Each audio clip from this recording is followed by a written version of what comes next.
interrupt our programming. This is a national emergency. This is an emergency action notification. The station has interrupted its regular programming at the request of the White House to participate in the emergency alert system. During this emergency, most stations will remain on the air providing news and information to the public in assigned areas. This is KOA1. We will be discontinuing programming.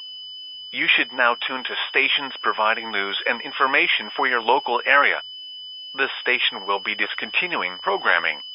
Do not use your telephone. The telephone lines should be kept open for emergency use. The emergency alert system has been activated to keep you informed, to keep you safe. Stand by for a message from the President or his representative.